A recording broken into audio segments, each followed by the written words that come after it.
Mark жазған хош хабар, 1-ші бап. Құдайдың ұлы Иса Масихтың хош хабарының баслануы. Ишая пайғамбардың кітабында былай деп жазылған. Міне, мен хабаршымды алдыңнан жіберемен. Ол сенің баратығын жолыңды таярлап қояды. Шөл далада бақырған біреудің даусы шығады. Иемізге жол таярлаңлар. Оның жолларын түзетіңлер. Яхия шөл далаға келіп, адамларды суға шомылдырды. Оларға күналарының кешірілуі үшін тәубеге келуді, һәм суға шомылдырылуды жариялап жүрді. Сонда бүткіл Яһудия өлкесінің халқы, һәм Иерусалим тұрғындарының һәммесі оған барып, күналарын мойынлады, һәм Йордан дариясында шомылдырылды. Яхия түйе жүнінен киім киген, белін тері қайыспенен буған болып, шегіртке һәм жабайы хәрренің палыменен ауқатланатұғын еді. Ол халыққа жариялап, менің ізімнен меннен де құдіретлі біреу келатыр. Мен иіліп, оның аяқ киімінің бауын шешуге де ылайықлы емеспен. Мен сізлерді су менен шомылдырдым, ал ол сізлерді мұқадес рух менен шомылдырады, деді. Сол күнлері Иса Галила өлкесіндегі Насыра қаласына келіп, Йордан дариясында Яхияның қолынан шомылдырылды. Иса судан шығудан ақ, аспанның ашылғанын, һәм мұқаддес рухтың кептердей өзінің үстіне түскенін көрді. Сонда аспаннан: сен менің сүйіклі ұлымсың, мен саған ырзаман деген саза естілді. Соннан соң дәрру мұқаддес рух Исаны шөлге апарды. Иса шөлде 40 күн болып, шайтан тарапынан сыналды. Ол жабайы хайуанлар арасында болды, һәм періштелер оған қызмет етті. Яхия қамаққа алынғаннан кейін, Иса Галила өлкесіне келді, һәм Құдайдың хош хабарын жариялап, Уақыт болды. Құдай патшалығы жақынлады. Тәубе етіп, хош хабарға ішеніңдер, деді. Иса Галила теңізінің жағасыменен бара тұрғанда, теңізге ау салып жүрген Симонды һәм оның інісі Андрейді көрді. Олар балықшылар еді. Иса оларға: менің ізіме еріңдер. Мен сіздерді адамларды Құдайдың жолына түсірушілер қыламан, деді. Олар дәрру ауларын таслап, оның ізіне ерді. Иса біраз жүргеннен соң, Зебедейдің ұлы Яқыпты һәм оның інісі Юханды көрді. Олар қайықта ауларын жамап отырған еді. Иса дәрру оларды да шақырды. Олар да әкесі Зебедейді жұмысшылар менен қайықта қалдырып, Исаның ізіне ерді. Олар Капернаум қаласына келді. Демалыс күні болғанда, Иса дәрхал мәжілісханаға кіріп, адамларға тәлім бере бастады. Адамлар оның тәліміне таң қалысты.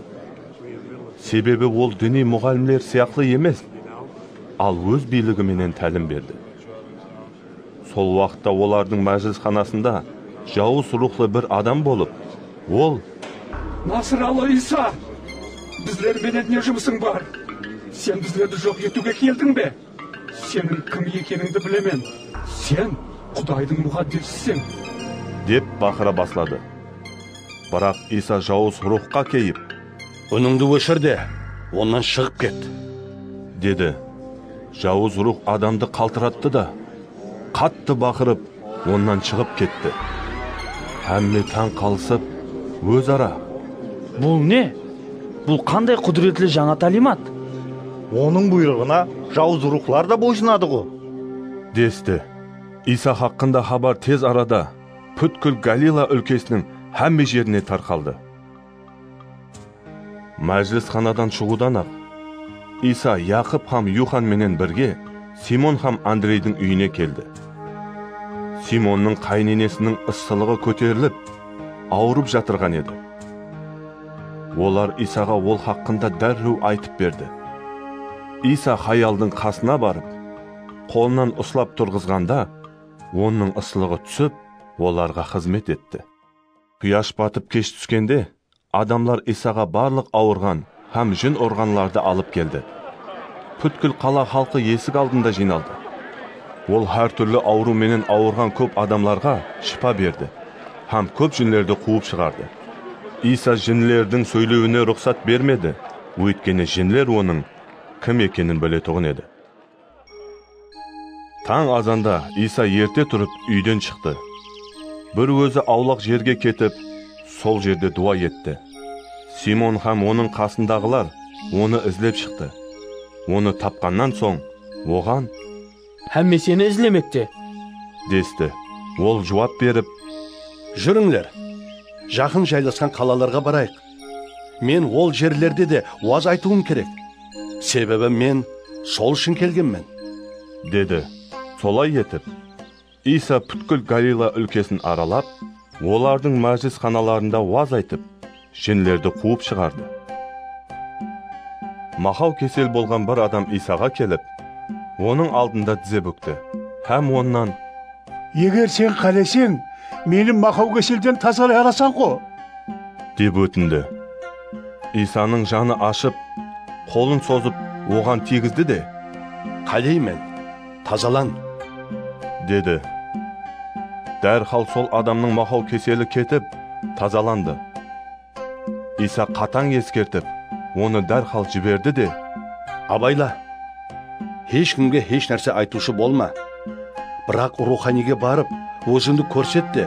Мақау кеселден тазаланғаныңды адамларға дәлелдеу үшін Муса бұйырған құрбанлықты бер. деді. Бірақ ол барып, болған уақияның һәммесін жар салып айта бастады. Сол себеплі, Иса енді қалаға ашық кіре алмайтұғын болды, һәм қала сыртындағы далаңлықта тұрды. Сонда да халық оған һәр тәрептен келе берді. Марк жазған хош хабар. 2 бап. Бірнеше күннен кейін, Иса және Капернаумға қайтып келгенде, адамлар оның үйде екенін естіді. Көп адам жиналғанлықтан, есік алдында да орын қалмады. Иса оларға Құдайдың сөзін айтты. Сонда оған 4 адам бір ләң адамда көтеріп алып келді. Бірақ адам көп болғанлықтан, Исаға жақынласа алмады. Сонлықтан олар Иса болған үйдің төбесін ашып, ләң адамды төсегі менен төменге түсірді. Иса олардың сенімін көріп, ләң адамға, Балам, күнәларың кешірілді, деді. Сол жерде бірнеше діни мұғалімлер отырған еді. Олар ішлерінен, Ол неге Құдайға тіл тигізіп тұр? Күнәларды жалғыз Құдайдан басқа кім кешіре алады? деп ойлады. Иса олардың не ойлағанын дәрру біліп, іштеріңізден неге бұндай нәрселерді ойлап тұрсыздар? Ләң адамға нені айту аңсатырақ? Күнәларың кешірілді, деу ме?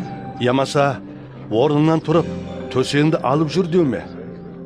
Бірақ адам ұлының жер бетінде күнәларды кешіруге билігі бар екенін біліп қойыңлар. деді де, ләң адамға, Саған айтаман, орнынан тұр да, төсегіңді алып, үйіңе бар. деді. Адам орнынан тұрды да, дәрді төсегін алып, адамлардың көз алдында шығып кетті. Һәмме таң қалысты, һәм Құдайды мақтап, біздер еш қашан бұндай нәрсені көрген жоқпыз. десті. Иса және теңіз жағасына барғанда, халық оның қасына келді, һәм ол адамларға тәлім берді. Иса кетіп бара тұрып, салық кеңсесінде отырған Әлпейдің ұлы Левиді көрді де, оған, Менің ізіме ер. деді. Ол орнынан тұрып, Исаның ізіне ерді. Иса Левидің үйінде дастұрхан басында отырғанда, көп салықшылар менен күнәкарлар, ол һәм оның шәкіртлері менен бірге ауқат жеді. Өйткені оның ізіне еруші бұндай адамлар көп еді. Парисилер арасындағы діни мұғалімлер, оның күнәкарлар һәм салықшылар менен бірге ас ішіп отырғанын көріп, оның шәкіртлеріне, Ол неге салықшылар һәм күнәкарлар менен бірге ас ішіп отыр? деді. Бұны есткен Иса, Шпакерге дені саулар емес, ал аурулар мүтәж. Мен хақ адамларды емес, ал күнәкарларды шақыру үшін келдім. деді. Yahyaның ham parisiylerдің шәкіртлері ораза тұтатығын еді. Айрым адамлар Исаға келіп, Яхияның һәм парисилердің шәкіртлері ораза тұтады. Ал сенің шәкіртлерің неге ораза тұтпайды? деп сұрады. Иса оларға, тойға келгенлер күйеу олар менен бірге болған уақытта ораза тұта ала ма? Күйеу өздері менен бірге болса, олар ораза тұта алмайды. Бірақ олардан күйеуді тартып алып кетілетін күндер келеді. Олар сонда сол күндері ораза тұтады. Ешкім ескі киімге жаңа тауардан жамау жамамайды. Олай етсе, жаңа жамау ескі киімнен жыртылып қалып, жыртық бұрынғысынан да бетер болады. Ешкім жаңа шарапты ескі меске құймайды. Олай етсе, жаңа шарап ескі месті жарып, шарапты ағып кетеді, месте бұзылады. Жаңа шарап жаңа меске құйылуы тиіс, деді. Бір демалыс күні Иса бидай адызының арасынан өтіп бара тұрғанда, шәкіртлері жол бойы бидайдың масақларын үзе бастады. Парисийлер Исаға, Қара, олар не үшін дем алыс күнінде істеуге болмайтығын істе істеп жатыр? деді. Иса оларға, өзі де қасындағыларды ауқатқа мұтаж болып аш қалғанда, Дауыттың не істегенін сіздер еш оқымағансыздар ма? Ол басы рухани Абиатардың заманында Құдайды үйіне кіріп, тек руханилерге ғана жеуге болатұғын Құдайға арналған налларды өзі де жеген, қасындағыларға да берген емес пе? деді. Ол және адам демалыс күні үшін емес, ал демалыс күні адам үшін жаратылған. Сондықтан адам ұлы демалыс күнінің де иесі. Марк жазған хош хабар. 3-ші бап. Иса және мажлисханаға кірді. Ол жерде қолы ләң бір адам бар еді. Кейбіреулер Исаны айыпламақшы болып, дем алыс күні сол адамға шипа бермес пе екен деп, оны аңлады. Иса қолы ләң адамға, ортаға шық, деді. Соңынан олардан, нызам бойынша демалыс күні не істеген дұрыс? Жақсылық па, ямаса жаманлық па? Адамның жанын құтқару ма, ямаса набыт қылу ма? деп сұрады. Бірақ олар үндемеді. Иса оларға ашулы нәзер таслап, олардың тас бауырлығына қиналды. Һәм сол адамға, қолыңды соз, деді. Ол қолын созғанда, қолы бұрынғыдай сап-сау болып қалды. Бірақ парисилер сыртқа шығып, Исаны жоқ қылу туралы Хиродтың адамларыменен дәрру тіл біріктіре бастады. Иса өз шәкіртлеріменен теңіздің жағасына шықты. Оған Галиладан көп халық еріп жүрді. Яхудиядан, Иерусалимнен, Идумеядан, Йорданның арғы жағасынан һәм Тир менен Сидон атрапына жүдә көп адамлар оның істеген істері хақында естіп, оған келді. Халық көп жиналғанлықтан, өзін тығылыстырмасын деп, Иса шәкіртлеріне қайық таярлауды тапсырды. Себебі ол, көп адамларға шипа бергенліктен, ауру адамлардың әммесі оған қолларын тигізбекші болып, атрапына тығылысты. Әр қашан жауыз рухлар Исаны көргенде, оның алдына жығылып, сен Құдайдың ұлысың, деп бақырсатуғын еді. Бірақ ол өзінің кім екенлігін ашық айтуды оларға қатаң қадаған ететуғын еді. Иса тауға шығып, өзі қалеген адамларды шақырғанда, олар оның қасына келді. Өзі менен бірге болу үшін, Құдайдың сөзін жариялауға жіберу үшін, һәм жинлерді қуып шығаруға билік беру үшін 12-сін таңлады. Иса тайынланған 12 елші мыналар еді. Ол Петр деп атаған Симон, Иса Буанергес, яғни Гүлдір маманың балалары деп атаған Зебедейдің ұллары Яқып һәм Юхан, Андрей, Филип, Бартоломей, Матта, Томас, Альфейдің ұлы Яқып, Тадей, ватан сүйер Симон, һәм кейін Исаға сатқанлық істеген Яхуда Искариот. Соңынан Иса үйге кіргенде, және көп халық жиналып, оған һәм шәкіртлеріне ауқатлануға мүмкіншілік болмай қалды. Исаның үй іші бұны естіп, оны алып кету үшін келді. Өйткені адамлар, Ол есінен ауыпты, деген еді. Иерусалимнен келген діни мұғалімлер Онда Белзебул шайтан бар. Ол жиллердің баслығының күшіменен қуып шығарып жүр. десті. Сонда Иса оларды өзіне шақырып алып, оларға тымсаллар менен сөйлей бастады. Шайтанды шайтан қалай қуып шығара алады? Егер бір патшалық өз ішінен бөлінсе, ол құлайды. Бір үй өз ішінен бөлінсе, ол құлайды. Егер шайтан өзінен өзі қарсы шығып, өз ара бөлінсе, онда оның патшалығының құлап, тамам болатын уақытының жеткені. Ешкімде күшлі адамның үйіне кіріп, мал мүлкін тонай алмайды. Тек оны байлығынан кейін ғана оның үйін тонай алады ғой. Сіздерге шынын айтып тұрман. Адамдардың har қандай гунасы да, тіл тигізулері де кешіріледі. Бірақ кім мұхаддис ұрыққа тіл тигізсе, ешқашан кешірілмейді. Ол мәңгіге күнәлі болады. Иса бұл сөздерді адамлардың Онда жауыз рух бар дегені себеплі айтты. Сонда Исаның анасы һәм туысқанлары келді. Олар үйдің сыртында тұрып, адам жіберіп, оны шақыртты. Атырапында отырған аламан Исаға: Сенің анаң менен туысқанларың келіп, сені сыртта шақырып тұр. десті. Иса оларға жауап қайтарып: Менің анам кім? Туысқанларым кімлер? деді де, атырапында отырғанларға қарап: Міне, менің анам һәм туысқанларым. Кім Құдайдың еркін орынласа, менің туысқаным да, анам да сол. деді. Марк жазған хош хабар. 4-ші бап. Иса және теңіз жағасында тәлім бере бастады. Атырапына жүда көп халық жиналғанлықтан, теңіздегі қайыққа мініп отырды. Ал халық теңіздің жағасында жерде болды. Ол халыққа тымсаллар менен көп нәрселерді үйретіп, былай деді: Тыңлаңлар, бір тұқым себуші, тұқым себуге шығыпты. Ол сепкенде тұқымлардың кейбіреулері жол шетіне түсіпті. Құслар ұшып келіп, оларды шоқып жеп қойыпты. Кейбіреулері топырағы аз болған тастаққа түсіп, жер терең болмағанлықтан тез көгеріп шығыпты. Бірақ күн шыққаннан соң солып, тамырсыз болғанлықтан құрап қалыпты. Кейбіреулері тікенлер арасына түсіпті. Тікенлер өскеннен соң оларды тұншықтырып тастапты, һәм олар сүрәт бермепті. Ал басқалары өнімі жерге түсіп, көгеріп өсіп шығыпты, һәм кейбіреуі 30, кейбіреуі 60, кейбіреуі 100 еседен сүрәт беріпті. Құлағы бар, жақсылап естіп алсын. Иса жалғыз қалғанда, 12 шәкірті һәм басқалар оннан тымсаллар хақында сұрады. Иса оларға былай деді: Құдай патшалығының сырын білу сіздерге берілген.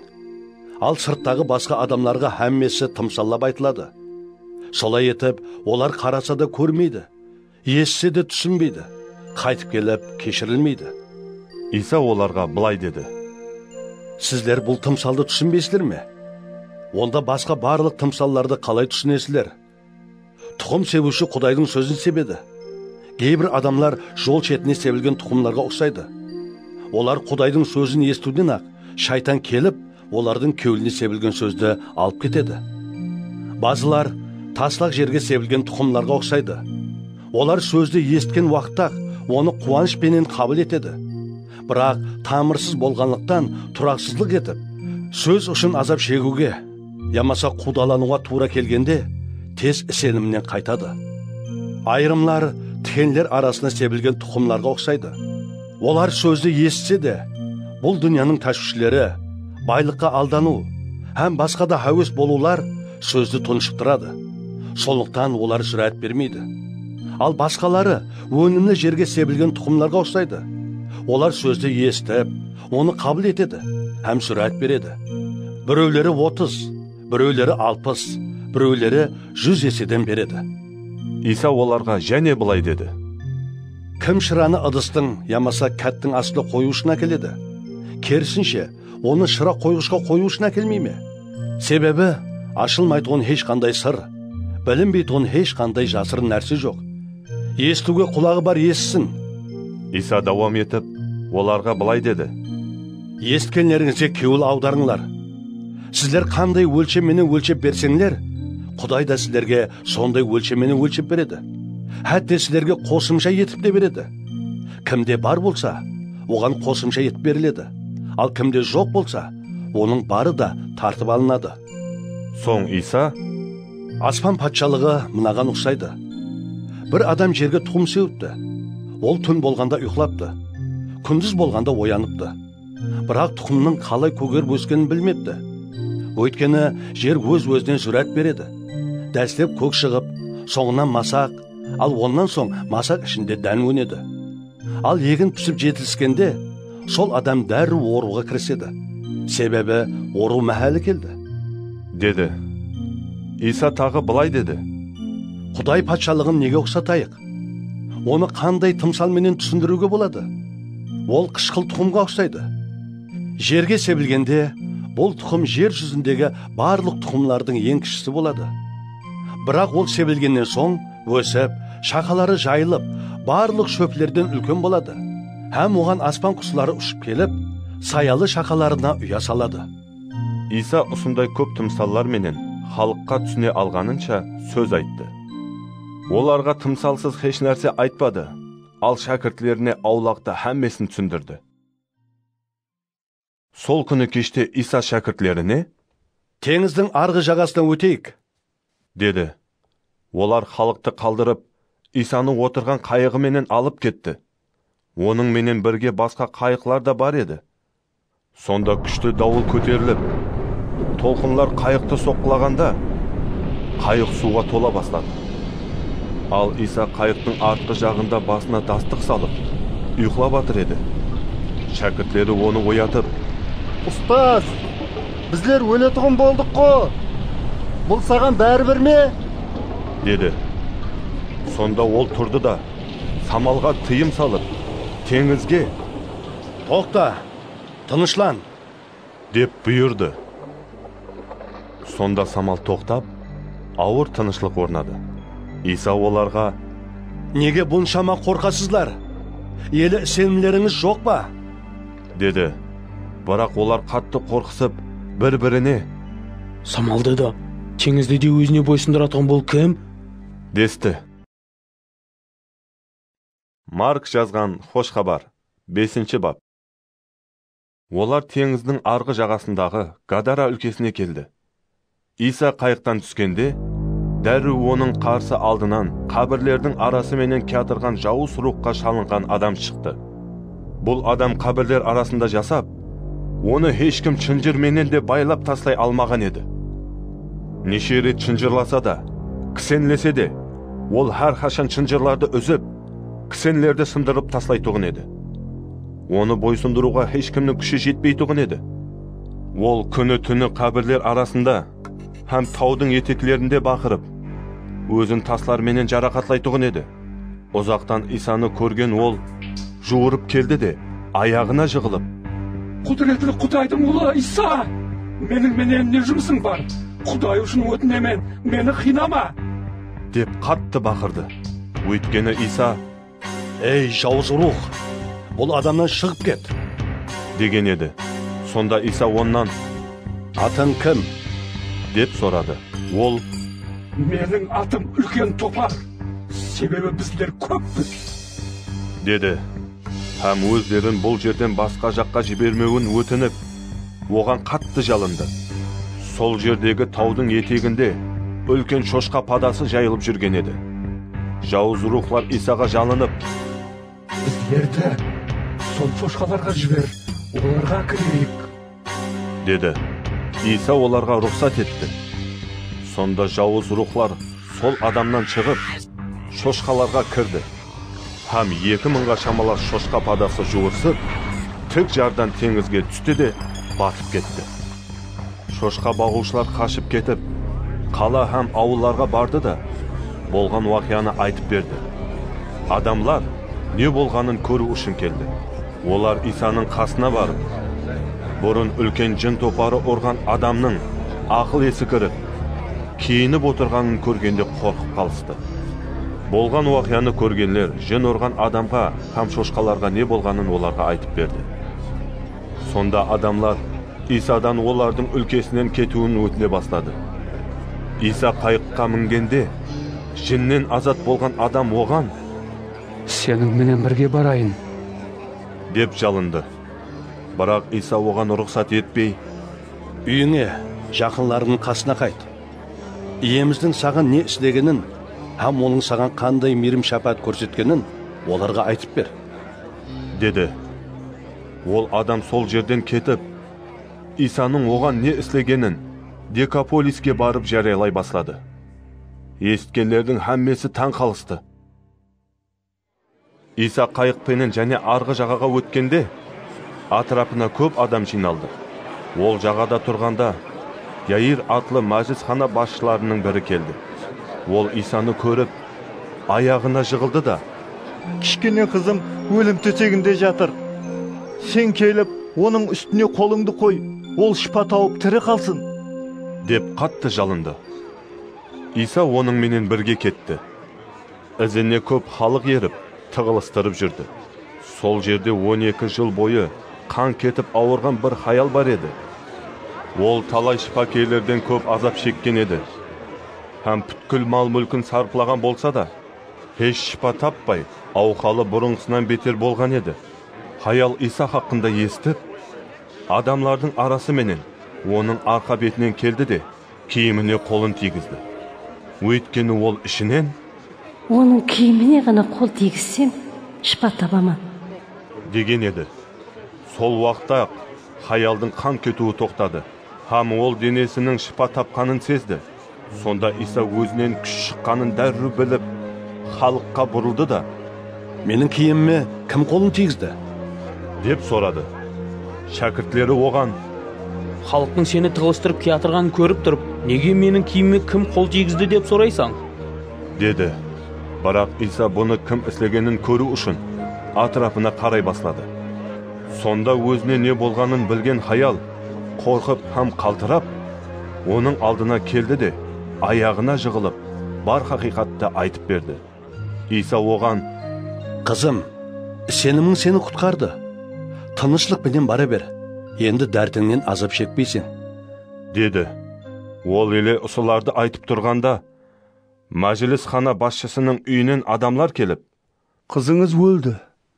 Енді неге ұстаздың тынышын алып тұрсыз? деді. Бірақ Иса бұл сөздерді естісе де, мәжілісхана басшысына, Қорқпа, тек сен. деді. Иса өзіне Петр, Яқып һәм оның інісі Юханнан басқа ешкімнің еруіне рұқсат етпеді.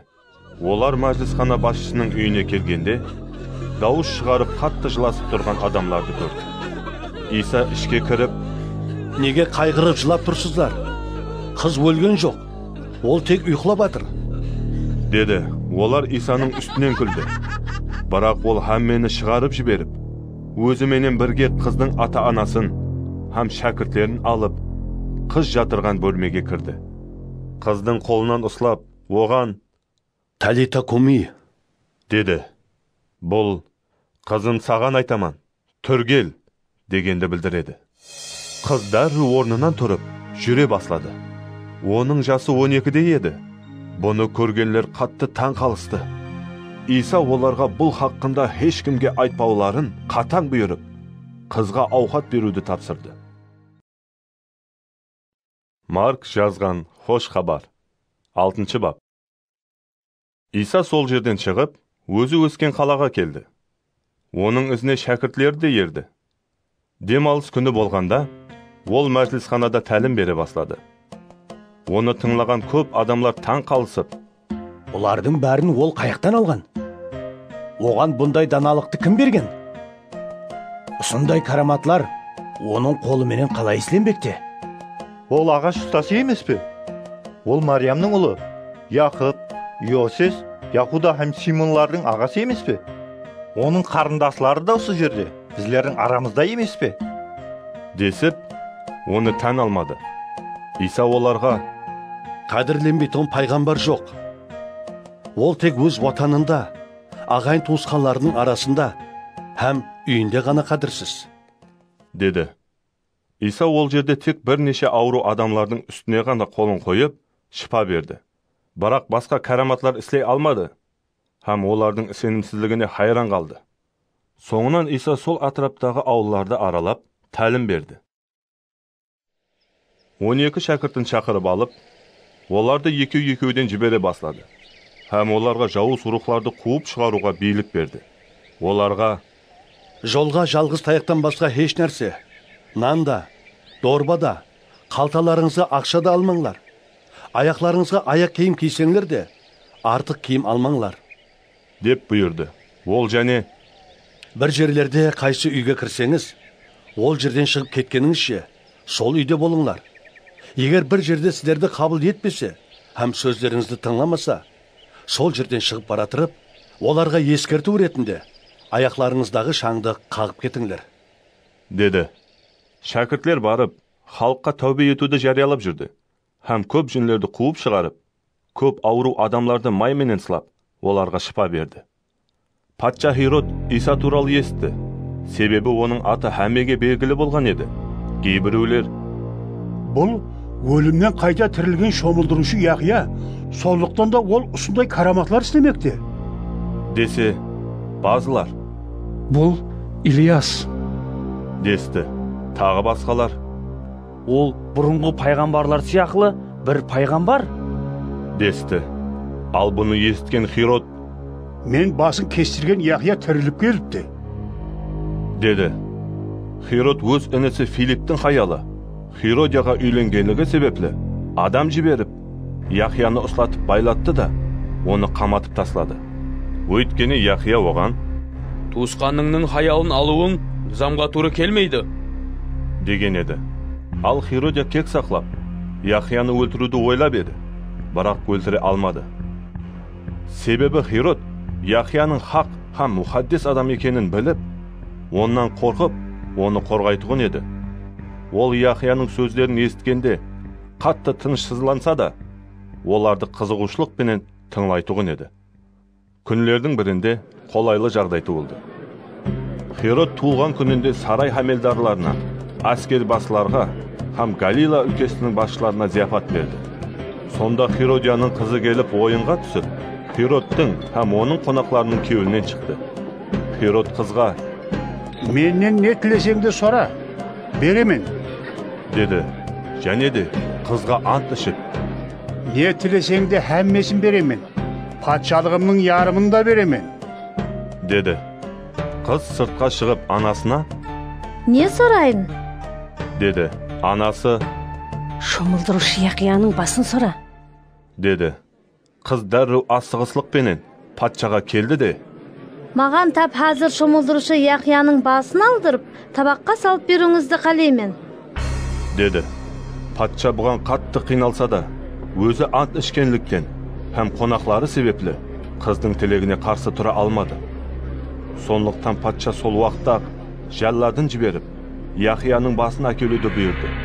Жәллад барып, қамақта Яхияның басын кесті де, табаққа салып, қызға әкеліп берді. Ал қыз оны анасына берді. Бұны естіген Яхияның шәкіртлері келіп, оның денесін алып кетті де қабірге қойды. Елшілер İsa'ның қасына қайтып келіп, оған барлығын, қандай істер істегенін һәм нелерді үйреткенін айтып берді. İsa оларға: Келіңлер, аулақ жерге барайық. Ол жерде сіздер біраз демаласыздар, деді. Өйткені келіп кетушілер көп болғандықтан, олардың ауқатлануға да уақыты жоқ еді. Сондықтан да олар қайыққа мініп, жалғыз өздері елсіз жерге кетті. Бірақ көп адамлар олардың кетіп бара тұрғанын көрді. Оларды танығанлықтан барлық қалалардан шықты да, жаға бойлап жуырсып, олардан бұрын жетіп келді. İsa қайықтан түскенде соншама халықты көріп, оларға жаны ашыды. Себебі олар шопансыз қойларға ұқсайтұғын еді. Сондықтан İsa оларға көп нәрселерді үйрете бастады. Кеш болғанда оның шәкіртлері қасына келіп: Бұл бір елсіз жер, күнде кеш болды. Оларды тарқатып жібер. Атраптағы ауыл елетларға барып, өзлеріне азық сатып алсын, деді. İsa оларға жауап беріп: оларға сіздер ауқат беріңдер. дегенде олар: Расында да 200 динарға нан сатып алып, халыққа жегізейік пе? деді. İsa оларға: Қанша наныңыз бар? Барып көріңлер, деді. Олар біліп келіп, 5 нан, 2 балық бар екен. десті. Сонда Иса шәкіртлеріне халықты топ-топқа бөліп, жасыл шөптің үстіне отырғызуды бұйырды. Халық 100-ден, 50-ден топарға бөлініп отырды. Иса 5 нан менен 2 балықты алып, аспанға қарап Құдайға шүкірлік етті. Нанларды сындырып, халыққа тарқату үшін шәкіртлеріне берді. Һәм 2 балықты да барлығын үлестірді. Олардың һәммесі жеп тойды. Ауысқан нан бөліклерін һәм балықларды жинап, үлкен 12 себет толтырды. Нан жеген ер адам 5000-ға шамалас еді. Бұннан соң дәрхал Иса шәкіртлеріне қайыққа мінуді һәм өзінен бұрын арғы жағадағы Бетсайдаға кетуді бұйырды. Ал өзі халықты тарқатып жіберді. Оларды жібергеннен соң дуа ету үшін тауға шықты. Кеш болғанда қайық теңіздің ортасында болып, ал Исаның жалғыз өзі жағада еді. Самал қарсы есіп тұрғанлықтан Иса шәкіртлерінің есуге қиналып атырғанын көрді. Таңғы 4-лер шамасы Иса теңіздің үстіменен шәкіртлеріне қарай жүріп, олардың қасынан өтейін деп те қалды. Шәкіртлері теңіздің үстіменен кетірған оны көргенде аруақ деп ойлап бақырсып жіберді. Өйткені һәммесі оны көріп, қорқып қалысқан еді. Бірақ Иса оларға дәрреу: Жігерленіңдер, ол мен ғой, қорқпаңлар, деді. Сонда Иса олардың қайығына мінуден самал тоқтады. Олар қатты таң қалысты. Себебі олар нан менен болған караматты түсінбеген еді. Кеуіллері соқыр еді. Иса һәм оның шәкіртлері теңіздің арғы жағасына өтіп, Генесарет жеріне келіп тоқтады да қайықты байлап қойды. Олар қайықтан түскенде адамлар Исаны дәрру танып, бүткіл дөңгелекке жуырысты. Оның қай жерде екенлігін естуден, оған ауру адамларды төсеклері менен әкеле бастады. Ол қай жерге келмесін, ауылларға ма, қалаларға ма, елатларға ма, адамлар ауруларды базар майданларына алып келді. Олар Исадан еш болмаса киімінің шетіне ғана қол тигізуге рұқсат сұрады. Қол тигізгендердің һәммесі шипа тапты. Марк жазған хош хабар, 7-ші бап. Исаның қасына Иерусалимнен келген фарисейлер һәм айрым діни мұғалімдер жиналды. Олар Исаның шәкіртлерінің айрымлары харам, яғни өріп әдет бойынша жуылмаған қоллары менен ауқат жегенін көрді. Өйткені фарисейлер һәм барлық яһудилер ата-бабаларынан қалған өріп әдетлерін сақлап, қолларын жақсылап жумай тұрып ауқат жемейтұғын һәм және де базардан келіп жуынбағанша ауқатланбайтұғын еді. Олар басқа да көп дәстүрлерді сақлауды үрдіс еткен. Мысалы, кесе, күзе, мыс қазанларды жуады. Сонлықтан фарисейлер менен діни мұғалімдер Исадан: Неге сенің шәкіртлерің ата-бабалардан қалған үрп әдетлерді орынламай, харам қолларыменен ауқат жейді? деп сұрады. Иса оларға: Сізлер екі жүзділер туралы Ишая пайғамбар мынадай деп дұрыс болжаған: Бұл халық сыйлар мені тіліменен, ал кеуіллері тұр менен алыс. Олар маған босқа сыйынып, адам ойлап тапқан парызларды үйретер. Сіздер Құдайдың бұйрығын таслап, адамлардың дәстүрлерін орындап жүрсіздер, деді. Иса оларға және: Сіздер өз дәстүрлеріңізді сақлау үшін Құдайдың бұйрығын бекарлауды ақылға муафық деп есаплайсыздар.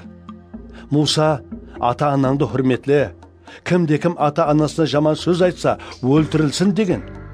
Бірақ сіздер кім-де-кім әкесіне, ямаса анасына саған беретұғынымды Құдайға құрбан, Құдайға арналған сый еттім десе, сол адам ата-анасына еш жәрдем бермесе де болады дейсіздер. Солай етіп, сіздер өз үріп әдетлеріңіз бенен Құдайдың сөзін бекар етіп, басқа да ұсыс яқлы көп істерді істейсіздер, деді. Иса халықты және өзіне шақырып алып былай деді: Мені һәммеңіз тыңлап, түсініп алыңлар. Адамның ішіне сырттан кіретұғын еш нәрсе оны харамлай алмайды. Ал адамды оның ішіне шығатұғын нәрсе харамлайды. Ол халықтың қасынан кетіп, үйге кіргенде, шәкіртлері сол тұмсал хақында сұрады.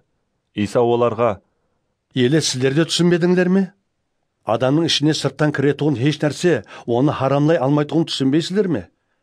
Себебі ол оның кеуліні емес, ал қарнына барып, соңынан сыртқа шығады. Деді. Солай етіп, Иса har қандай азық ауқаттың хадал екенін айтты. Ол және Адамды оның ішінен шыққан нәрселер харамлайды. Өйткені іштен, адамның кеуілінен жаман ойлар, бұзықшылық, ұрлық істеу, адам өлтіру, неке хадаллығын бұзу, нәпс қаулық, жауызлық, алдау, азғынлық, күншіллік, масқаралау, менменлік, ақылсыздық шығады. Бұл жаманлықтардың барлығы адамның ішінен шығып, оны харамлайды. Деді. Иса сол жерден шығып, тір өлкесіне келді.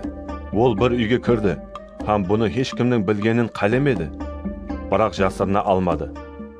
Кішкене қызы жауыз рухқа шалынған бір хаял Иса хақында естіп, дәрхал оған келді де аяғына жығылды. Бұл Сирофиникия елінде туылған грек хаялы еді.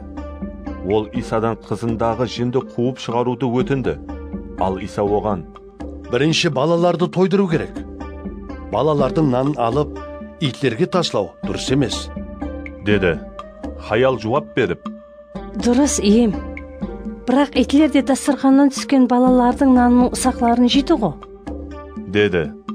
Иса оған: Осы жауабың үшін үйіңе қайта бер. Қызыңнан жын шығып кетті. Деді. Хаял үйіне келгенде, қызының төсекте жатырғанын, хам оннан жынның шығып кеткенін көрді. Иса тір өлкесінен шығып, Сидон арқалы Декаполистің үстіменен Галила теңізіне қайтып келді. Сол жерде адамлар оған хам керен, хам сақау болған адамды алып келіп, оның үстіне қолын қоюды өтінді. Иса оны шетірек шығарып, құлақларына бармақларын тықты да, түкіріп, қолын оның тіліне тигізді. Аспанға қарап көрсінді де, оған: Эфата! Деді.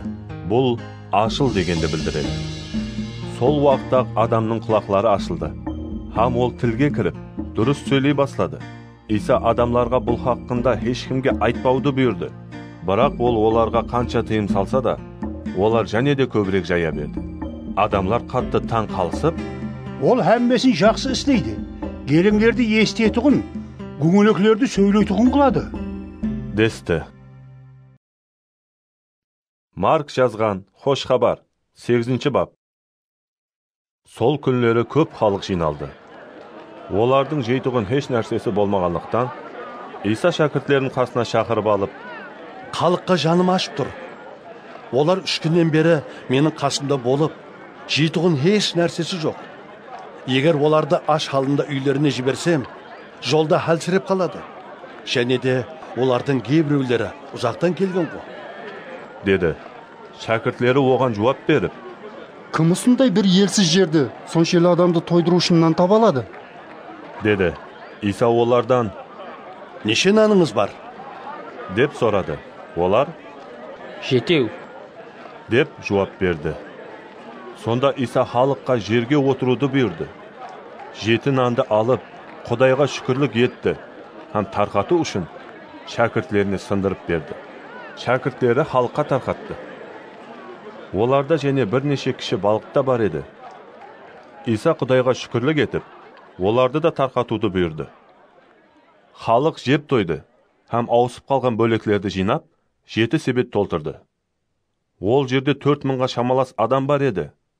Иса адамларды тарқатып жіберді, һәм шәкіртлері менен дәрру қайыққа мініп, Далманута өлкесіне кетті.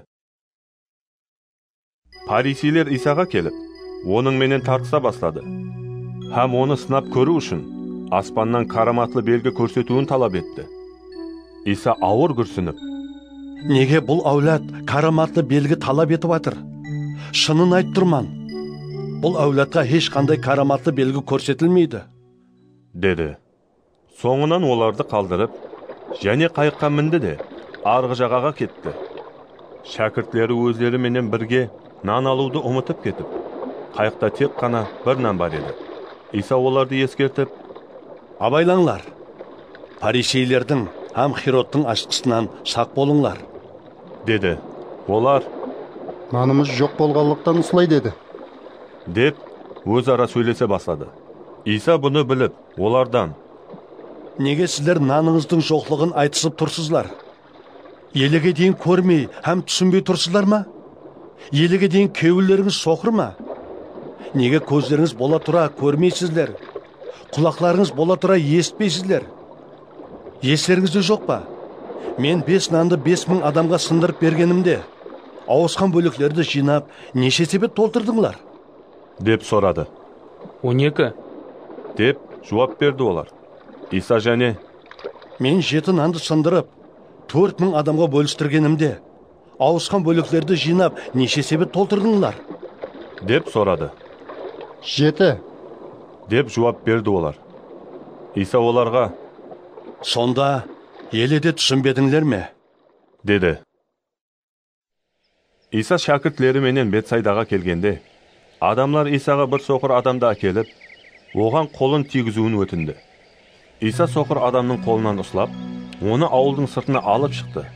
Оның көзлеріне түкіріп, оның үстіне қолларын қойды да: Бір нәрсе көріп тұрсам ба? Деп сұрады. Ол қарап: Адамларды көріп тұрман. Олар жүріп бара тұрған теректерге ұсайды. Деді. Сонда Иса оның көзлеріне және қолларын қойғанда, ол тігіліп қарады да, шыпа тауып, әммесін анық көре бастады. Иса оны үйіне жіберіп, оған: Ауылға барма, деді. Иса өз шәкіртлеріменен Филипп Кесариясындағы ауылдарға кетті. Жол бойы шәкіртлерінен: Мені адамлар кім деп санайды? Деп сұрады. Олар жауап беріп: Біреулер шомылдырушы Яхия, екіншілер Ильяс, Тағы басқалар пайғамбарлардың бірі деседі. Деді. Иса олардан: Ал сіздер мені кім деп санайсыздар? Деп сұрады. Петр жауап беріп: Сен Масихсың. Деді.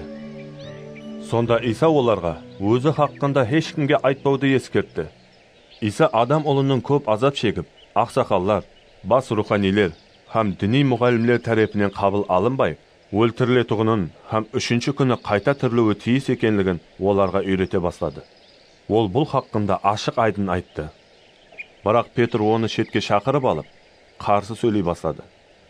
Иса бұрылып, өзінің басқа шәкіртлеріне қарады да, Петрге қатаң жауап беріп: Жоқ бол көзімнен, шайтан. Сен Құдайдың емес, ал адамның істерін ойлап тұрсаң. Деді.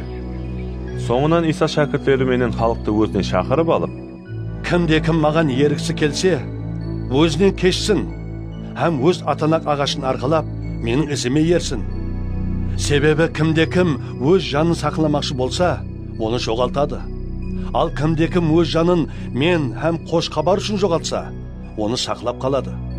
Адам бүткіл дүнияны иелеп алып, бірақ өз жанын жоғалтса, бұннан оған не пайда? Ол өз жаны үшін қандай төлем бере алады? Егер кімде-кім осы опасыз һәм күнәкар әулетта менен һәм менің сөздерімнен арланса, адам ұлы да әкесінің салтанатында өзінің мұқаддес періштелері менен келгенде оннан арланады. Деді. Марк жазған хош хабар 9-шы бап. Иса оларға және: Сіздерге шынын айттырман. Бұл жерде тұрғанлардың кейбіреулері Құдай патшалығының өз құдіреті менен келгенін көрмегенше өлмейді. Деді. Арадан 6 күн өткеннен соң, Иса тек Петр, Яқып һәм Юханды алып, бәлент бір тауға шықты. Сонда олардың алдында Исаның түр-түсі өзгерді. Оның киімі жарқырап кетіп, қардай аппақ түске енді. Жер жүзінде ешбір кір жуушы бұндай қылып ағарта алмас еді. Сонда оларға Ильяс һәм Муса пайғамбарлар көрініп, Иса менен сөйлесіп тұрды. Петр Исаға: Ұстаз, біздердің бұл жерде болғанымыз қандай жақсы. Біздер 3 қос құрайық. Біреуін саған, біреуін Мусаға, біреуін Ильясқа. Деді. Петр бұл сөздерде не айтарын білмегенліктен айтты. Өйткені шәкіртлер қатты қорқысып қалған еді. Сол уақытта бір бұлт пайда болып, оларды қаплады. Бұлттан: Бұл менің сүйкілі ұлым, оның айтқанын тыңлаңлар, деген саза естілді. Шәкіртлері бірден жан-жағына қарағанда, Өзлерінің қасында Исадан басқа ешкімді көрмеді. Таудан төмен түсіп бара тұрғанда, Иса оларға: Адам ұлы өлімнен қайта тірілгенше, бұл көргенлеріңізді ешкімге айтпаңлар, деп бұйырды. Олар бұл уақияны сыр сақлап, өлімнен қайта тірілу дегеннің не екенлігі хақында бір-бірінен сұрайтұғын еді. Шәкірттері Исадан: Неге діни мұғалімлер алдыменен Илияс келуі шарт дейді? деп сұрады. Иса оларға жауап беріп: Дұрыс, алдыменен Илияс келіп, әммесін түзетеді. Бірақ неге адам ұлы көп азап шегіп, қабылданбау шарт деп жазылған? Сіздерге айтатұғыным, Илияс келген еді. Бірақ ол хақында жазылғандай, адамдар оған қалеген істеп, жаман қатынаста болды, деді. Олар басқа шәкіртлеріне қайтып келгенде, шәкіртлерді қоршаған көп халықты һәм олар менен тартысып тұрған діни мұғалімдерді көрді. Бүткіл халық Исаны көруден таң қалысты һәм жуырсып келіп, оған сәлем берді. Иса олардан: олар менен не хақында тартысып тұрсыздар? деп сұрады. Халық арасынан бір адам оған жауап беріп: Ұстаз, мен саған тілсіз ұрық ұрғандықтан көңілек болып қалған баламды алып келдім. Баламды ұрық тұтқанда жерге жығады. Оның аузынан көбік пайда болады. Һәм ол кісілерін қайрап, қатып қалады. Мен сенің шәкіртлерінен ұрықты қуып шығаруын өтінген едім. Бірақ олардың қолдарына келмеді, деді. Сонда Иса оларға: Әй, сенбейтұғын әулат, мен қашанға дейін сіздерменен бірге боламан? Қашанға дейін сіздерге шыдайман? Баланы маған алып келіңдер, деді. Олар баланы Исаға алып келді. Исаны көруден рух баланы дәрру қалтыратты. Бала жерге жығылды да, аузынан көбік шығып, аунап жатты. Сонда Иса баланың әкесінен: ондай болғанына қанша уақыт болды? деп сұрады. Әкесі: кішкене бала уақытынан ұсындай. Ұрық оны өлтірмекші болып, неше мәрте отқа да, суға да тастады. Егер қолыңнан келсе, біздерді аяп, жәрдем ете көр, деді. Иса оған: егер қолынан келсе дейсен бе? Сенетун адамға әммен нәрсе мүмкін, деді. Баланың әкесі дәрхал жылап жіберіп: мен сенемін, аз сенімімнің беккен болуына жәрдем ет, деп бақырды. Халықтың жуырып кетірғанын көргенде, Иса жауыз рухқа кейіп: әй, тілсіз һәм керең рух, бұйыраман, онан шығып кет, һәм қайтып оған кіруші болма, деді. Сонда рух шыңғырып, баланы қатты қалтыратты да, онан шығып кетті. Бала өлідей болып жатырғанлықтан, адамлардың көбісі: ол өліп қалды, десті. Бірақ Иса оны қолынан ұстап тұрғызғанда, ол орнынан тұрды. Иса үйге кіргеннен кейін, шәкірттері аулақта оннан: біздер неге жауыз рухты қуып шығара алмадық? деп сұрады. Иса оларға жауап беріп: желілердің бұндай түрін тек дуа ету арқылы қуып шығаруға болады, деді. Сол жерден шығып, олар Галила арқалы өтті. Иса бұны ешкімнің білмеуін қалады. Себебі ол шәкіртлеріне тәлім беріп: адам ұлы адамлардың қолына ұстап беріледі. Олар оны өлтіреді, һәм өлтіргеннен кейін ол 3-ші күні қайта тіріледі, деді. Бірақ шәкірттері бұл сөздердің мәнісін түсінбеді. Ал сорайын десе, қорқты. Олар Капернаумға келді. Иса үйде болғанда, шәкіртлерінен: жол бойы не хақында тартыстыңлар? деп сұрады. Бірақ олар үндемеді. Өйткені олар жол бойы арасында кімнің ең ұлы екенлігі хақында тартысқан еді. Иса отырып, 12 шәкіртін шақырып алды да, оларға: егер кімде-кім бірінші болғысы келсе, сол ең соңғы болып, әммеге қызмет етуі шарт, деді. Соң кішкене бір баланы алып, олардың ортасына тұрғызды да, оны құшақлап: кімде-кім мынадай кішкене бір баланы менің атым үшін қабыл етсе, оның мені қабыл еткені болады. Ал кімде-кім мені қабыл етсе, оның тек мені емес, ал мені жібергенді қабыл еткені болады, деді. Юхан Исаға: ұстаз, сенің атыңменен жинлерді қуып шығарып жүрген бір адамды көрдік. Бірақ ол біздерге еріп жүрмегенліктен, оған тыйым салдық. Деді. Ал Иса былай деді. Оған тыйым салмаңлар. Себебі менің атым менен карамат көрсеткеннің еш қайсысы да мен туралы жақын арада жаман сөз айта алмайды. Өйткені кім біздерге қарсы болмаса, ол біздердің тарифтарымыз. Сіздерге шынын айттырман. Кім Масихқа тиісті болғаның себеплі менің атым үшін сіздерге бір кесе су ішкізсе, ол сыйсыз қалмайды. Және де кім маған ісен етуін мына кішкенелердің біреуін азғырса, оның мойнына үлкен дігірман тасы байланып, теңізге тасланғаны оған жақсырақ болады. Егер сені қолың азғырса, оны шауып тасла. Екі қолыңмен дозаққа, сөнбес отқа барғаныңнан көре, шолақ болып мәңгілік өмірге еріскенің жақсырақ. Егер сені аяғың азғырса, оны шауып тасла. Екі аяғың менен дозаққа тасланғаныңнан көре, шолақ болып мәңгілік өмірге еріскенің жақсырақ. Егер сені көзің азғырса, оны ойып тасла. Екі көзің менен дозаққа тасланғаныңнан көре, жалғыз көзің менен Құдайдың патшалығына кіргенің жақсырақ. Дозақта олардың құрты да өлмейді, оты да өшпейді. Себебі әрбір адам отпенен тұзланады. Тұз жақсы нәрсе.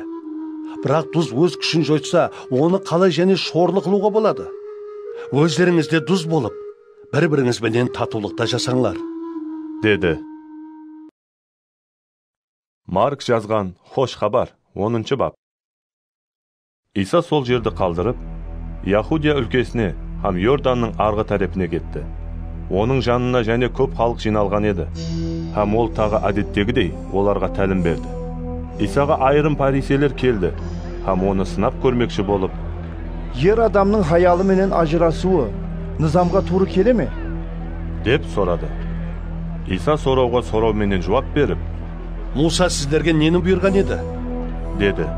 Олар, Муса ер адамның хаялына талаққа жазып, ажырасуына рұқсат еткен. деді.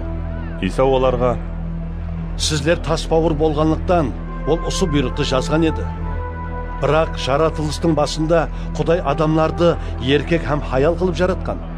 Сондықтан ер адам ата-анасын қалдырып, өз хаялына қосылады. Һәм екеуі бір дене болады. Солай етіп олар енді екі емес, ал бір дене болады. Сол себеплі Құдай қосқанларды адам ажыратпасын. деді. Үйде болғанда, оннан шәкіртлері және ұстар хақында сұрады. Иса оларға, кім өз хаялы менен ажырасып, басқа хаял алса, ол хаялына болған неке адалдығын бұзған болады. Хаялды өз күйеуімен ажырасып, басқа еркекке тұрмысқа шықса, ол да неке адалдығын бұзған болады. деді. Қолын тигізсін деп, адамлар Исаға балаларын алып келді. Ал шәкіртлері оларға кейді. Бұны көргенде Иса оларға ашуланып, балалардың маған келуіне рұқсат беріңдер. Оларға тосқынлық жасамаңлар. Өйткені Құдай патшалығы сұндайлардікі. Шынын айттырман. Кім Құдай патшалығын бала сияқлы қабыл етпесе, оған еш кіре алмайды. деді. Соңынан балаларды құшақлап, олардың үстіне қолларын қойып, патиясын берді. Иса жолға шығып бара тұрғанда бір адам жуырып келіп, оның алдында тізе бүкті де, Игіліклі ұстаз, мәңгілік өмірді алуым үшін не істеуім керек? деп сұрады. Иса оған, сен неге мені игіліклі деп атап атырсаң? Жалғыз Құдайдан басқа ешкім игіліклі емес. Оның бұйрықтарын өзің білесің ғой. Адам өлтірме, неке адалдығын бұзба, ұрлық істеме, жалған гуалық берме, жалатайлық қылма, ата-анаңды hürmetle, деді. Ол Исаға, Ұстаз, мен бұлардың әммесін бала уақытынан бері орылап кетірмін, деді. Иса оған сүйіспеншілікпенен қарап, саған бір нәрсе жетіспейді. Барып барлық мал мүлкіңді сатып, ақшасын жарлыларға бер. Сонда сенің ғазинең аспанда болады. Соңынан келіп, менің ізіме ер, деді. Бірақ жігіт бұл сөздерді естігенде түрі өзгеріп кетті. Ол қапа болып кетіп қалды. Себебі оның байлығы көп еді. Иса атрапына қарап, шәкіртлеріне, байлығы барларға Құдай патшалығына кіру қандай қиын, деді. Шәкірттері бұл сөздерді естіп, таң қалысты. Бірақ Иса оларға және, Балаларым, Құдай патшалығына кіру қандай қиын. Бай адамның Құдай патшалығына кіруінен көре, түйеге иіненің көзінен өту аңсатырақ. Деді. Олар қатты таң қалысып, бір-біріне: Олай болса, кім құтқарыла алады? Деді. Иса оларға қарап: Ол адамлардың қолынан келмейді, бірақ Құдайдың қолынан келеді. Өйткені Құдай үшін мүмкін емес нәрсе жоқ. Деді. Сонда Петр сөз баслап, оған: Мінекей, біздер әмме нәрсені таслап, сенің ізіңе ердік. Деді. Иса жауап беріп: Шынын айт тұрман. Кімде-кім мен һәм қош хабар үшін я үйлерін, я аға інілерін, я апа қарындастарын, я ата анасын, я балаларын, я жерлерін таслап шықса, ол әзір бұл дүнияда қудаланулар менен бірлікте 100 есе артығы менен үйлерін де, аға інілерін де, апа қарындастарын да, аналарын да, балаларын да, жерлерін де алады, һәм келешекте мәңгілік өмірге ие болады. Бірақ біріншілердің көбісі соңғылар, соңғылардың көбісі біріншілер болады. Деді. Олар Иерусалимге көтерілетұғын жолда баратырғанда, Иса шәкірттерінің алдында жүрді. Шәкірттері таң қалысты, ал еріп жатырғанлар қорқынышта еді. Иса 12 шәкірттің және шақырып алды да, өзіне не болатұғыны хақында оларға айта баслап, былай деді: Мінекей, біздер Иерусалимге қарай көтеріліп баратырмыз. Сол жерде адам ұлы бас руханилер һәм діни мұғалімлердің қолына ұстап беріледі. Олар оны өлімге үкім етіп, басқа миллет адамларына тапсырады. Олар оны масқаралап, оған түкіреді, һәм қамшылап сабап өлтіреді. Ал 3 күннен кейін ол қайта тіріледі. Сонда Зебедейдің ұллары Яқып һәм Юхан Исаға келіп: Ұстаз, біздер не сұрасақ та, соны сенің біздер үшін орылауыңды қалаймыз, деді. Иса олардан: Менің сіздер үшін не істеуімді қалайсыздар? деп сұрады. Олар: өзіңнің салтанатлы патшалығыңда біреумізді оң жағыңа, екіншімізді сол жағыңа отырғыз, десті. Иса: сіздер не сұрап тұрғаныңызды білмейсіздер. Сіздер мен ішетін азап кесесінен іше аласыздар ма? Менің шомылдырылатынымдай шомылдыра аласыздар ма? деді. Олар: Ава, аламыз, деп жауап берді. Иса оларға: мен ішетін азап кесесінен сіздер де ішесіздер. Менің шомылдырылатынымдай сіздер де шомылдырыласыздар. Бірақ менің оң жағым, ямаса сол жағыма отырғызу менің еркімде емес. Бұл орынлар кімлерге арналған болса, солар отырады, деді. Қалған 10 шәкірт бұны естігенде, Яқып пен Юханға ашуланып қалды. Сонда Иса оларды қасына шақырып алып: басқа миллеттер арасында хүкімдарлары болып есапланғанлар халыққа зұлымдық етіп, басшылары үстемдікпенен басқаратуын сіздер білесіздер. Бірақ сіздердің араңызда бұндай болмасын. Араңызда кім ұлы болғысы келсе, ол сіздерге қызметші болуы шарт. Араңызда кім бірінші болғысы келсе, ол әммеге құл болуы шарт. Себебі адам ұлы да өзіне қызмет еттіруге емес, ал өзі қызмет етуге, һәм көптеген адамлардың құтқарылуы үшін өз жанын құрбан етуге келді, деді. Олар Ерихоға келді. Иса өз шәкірттері һәм көп халықпенен Ериходан шығып баратырғанда, жол бойында тіленшілік етіп, Тимейдің ұлы соқыр Бартимей отыр еді. Ол Насыралы Исаның сол жерде екенін естігенде: Дауыттың ұрпағы Иса, маған рахмет көр, деп бақыра баслады. Көп адамлар үнін шығармауын айтып, оған кейді. Бірақ ол оннан да бетер қатты бақырып: Дауыттың ұрпағы, маған рахмет көр, деді. Иса тоқтап: оны шақырың, деді. Адамлар соқырды шақырып: жігерлі бол, ордыңнан тұр, ол сені шақырып атыр, деді. Ол шапанын шешті де, орнынан ұшып тұрып, Исаға келді. Иса оннан: менің сен үшін не істеуімді қалайсың? деп сұрады. Соқыр адам оған: ұстаз, көзлерің көретұғын болсын, деді.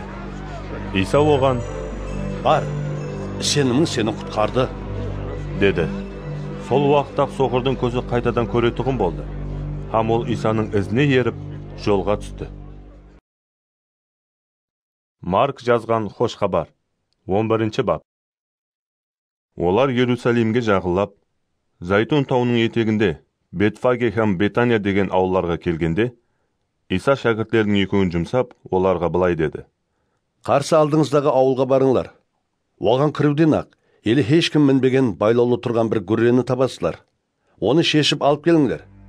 Егер біреу сіздерден неге бұндай істеп атырсызлар деп сұраса, сіздер бұл иемізге керек, ол бұны тез қайтарып жібереді деп жауап беріңдер. Олар барып, көшедегі даруаза қасында байланған гүррені тапты. Ham оны шешіп алды. Сол жерде тұрған кейбіреулер оларға Гүррені шешіп алып, не қылажақсызлар? деп сұрады. Олар Исаның айтқанындай жауап бергенде, адамлар оларға рұқсат берді. Гүррені Исаға алып келіп, өздерінің шапанларын оның үстіне салғанда, Иса мініп алды. Көп адамлар шапанларын жолға төсеп, ал кейбіреулер даладағы теректерден шақы кесіп алып, жолға жайды. Алдында һәм ізде еріп кетірғанлар былай деп бақырысты. Хосанна! Иеміздің атынан келуші жарылқанған. Бабамыз Дауыттың жақындап келтірген патшалығы жарылқанған. Ең жоғарыда Хосанна! Иса Иерусалимге келіп, ибадатханаға кірді. Ол жерде әмме нәрсені көзден кешіріп болып, кеш болғанлықтан 12 шәкірті менен Бетанияға кетті. Келесі күні олар Бетаниядан шыққанда, Иса аш болды. Ол алыстан жапырақлары менен қапланған бір анжир ағашын көріп, оннан бір нәрсе табылар ма екен деп қасына барды. Бірақ жеміс беретұғын уақыты болмағанлықтан, жапырақларынан басқа еш нәрсе таппады. Сонда ол ағашқа: «Бұннан былай, мәңгіге сенің мейвеңнен ешкім жемесін», деді. Бұны шәкіртлерді естіді. Олар Иерусалимге келгенде, Иса ибадатханаға кіріп, ол жерден сатушылар менен алушыларды қуып шығара бастады. Ақша алмастырушылардың столларын, кептер сатушылардың отырғышларын аударып таслады. Һәм ибадатхананың хауілсі арқылы ешкімге еш нәрсе алып өтуге рұқсат етпеді. Соңынан халыққа тәлім беріп: «Менің үйім әмме халықлар үшін дуа ету үйі деп аталады деп жазылмаған ба? Ал сіздер оны қарақшылардың ұясына айландырдыңлар», деді. Бас руханилер һәм діни мұғалімлер бұны естіп, оны жоқ қылу жолын іздестіре бастады. Өйткені бүткіл халық Исаның тәліміне таң қалысқанлықтан, олар онан қорқатұғын еді. Кеш болғанда, Иса шәкіртлері менен қаладан шығып кетті. Олар ерте азанда өтіп баратырып, анжир ағашының тамырына дейін қурап қалғанын көрді. Петр болған уақияны есіне түсіріп, Исаға: «Ұстаз, қара, сен қарғаған анжир ағашы қурап қалыпты», деді. Иса оларға жауап беріп: «Құдайға сеніңлер. Сіздерге шынын айтып тұрман. Егер кімде-кім бұл тауға орнынан көтеріліп, теңізге құла десе, һәм кеулінде күмәнланбай, айтқанының орынланатуына сенсе, оның айтқаны орынланады. Сондықтан да сіздерге айтатуным, дуа еткеніңізде нені сорасаңлар да, алғаныңызға сенің. Сонда ол сіздерге беріледі. Дуа етіп тұрғаныңызда біреуге өкпелі болсаңыз, оны кешірің. Сонда аспандағы әкеңіз де сіздердің күнәларыңызды кешіреді», деді. Олар және Иерусалимге келді. Иса ибадатхананың хауілісінде айланып жүргенде, оған бас руханилер, діни мұғалімлер һәм ақсақаллар келіп, оннан: «Сен бұларды қандай билікпен істеп жүрсің? Саған бұл іслерді істеуге кім билік берген?» деп сұрады. Иса оларға жауап беріп: «Мен де сіздерге бір сұрау берейін. Жауап беріңдер. Сонда мен де бұларды қандай билікпенен істейтінімді айтаман. Яхияның шомылдыруы аспаннан болды ма, ямаса адамlardan ба? Жауап беріңдер», деді. Олар өзара ойласа бастады. «Егер аспаннан десек, ол сонда неге оған ісінбедіңлер дейді? Адамлардан дейік бе?» Бірақ ондай деуге халықтан қорқты. Себебі әмме Яхияны хақиқи пайғамбар деп санайтұғын еді. Сондықтан олар Исаға: «Білмейміз», деп жауап берді. Иса оларға: «Мен де сіздерге бұл істерді қандай билікпен істейтінімді айтпайман», деді.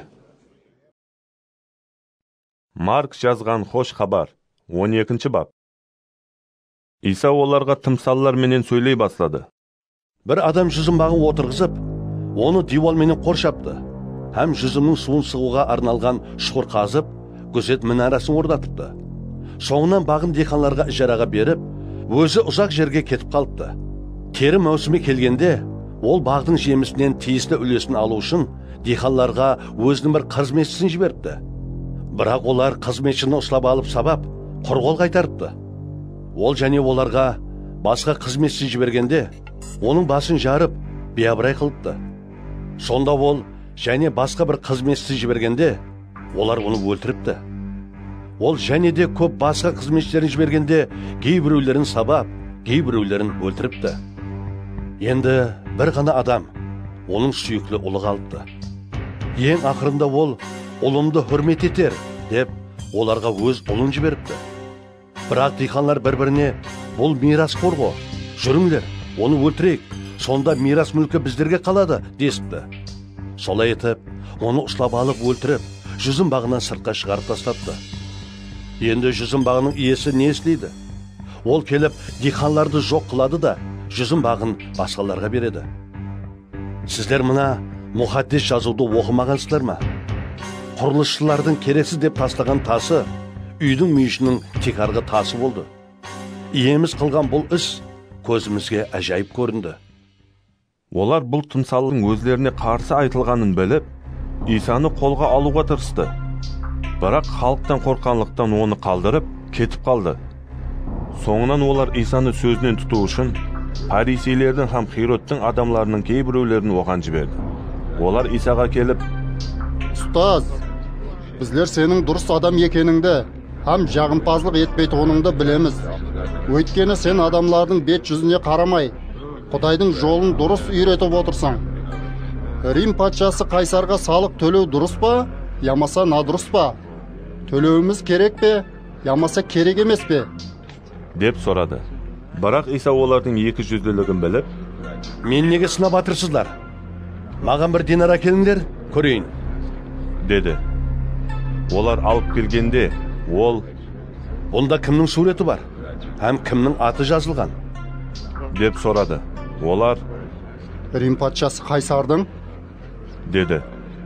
Сонда Иса оларға жауап беріп, «Қайсардың хақын Қайсарға, Құдайдың хақын Құдайға беріңдер», деді.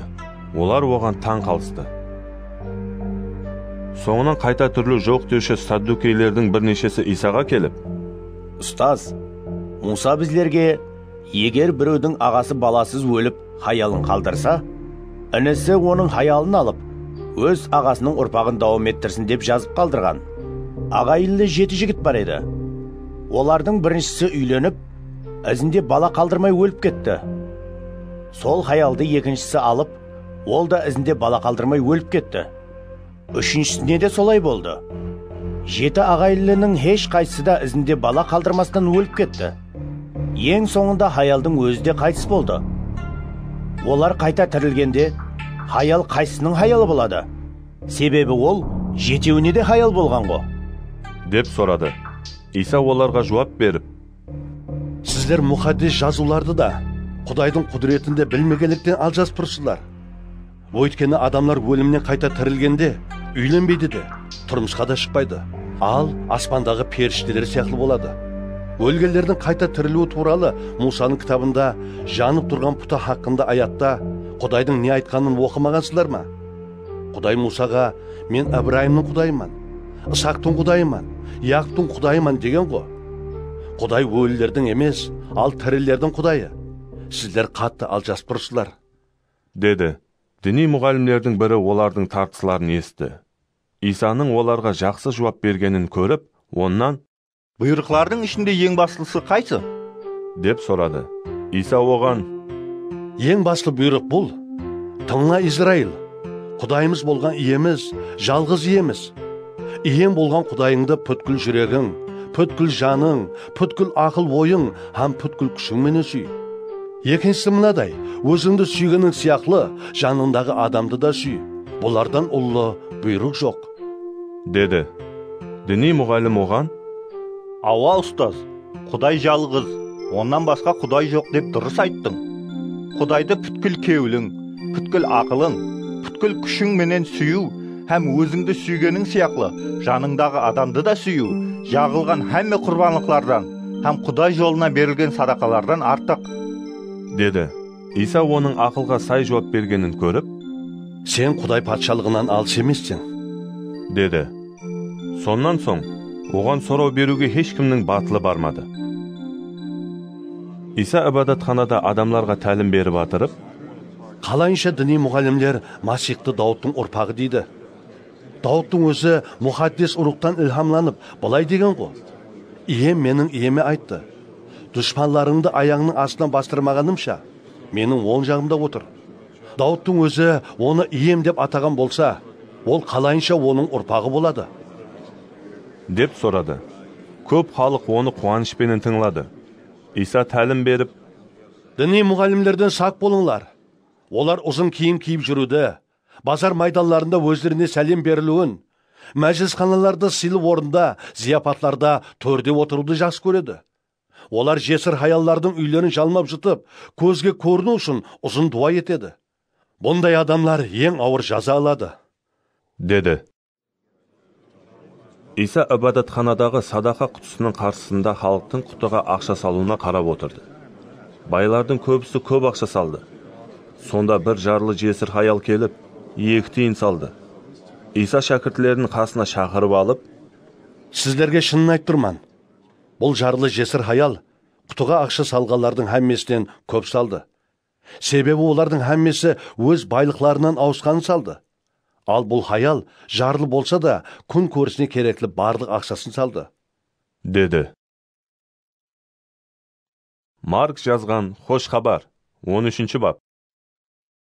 Иса ибадатханадан шығып бара тұрғанда, шәкіртлерінің бірі: Ұстаз, қара, қандай әжайып таслар, қандай әжайып имаратлар, деді. Иса оған: мына саулатты имаратларды көріп тұрсам ба? Бұл жерде тас үстінде тас қалмайды, әмесі қиратылады, деді.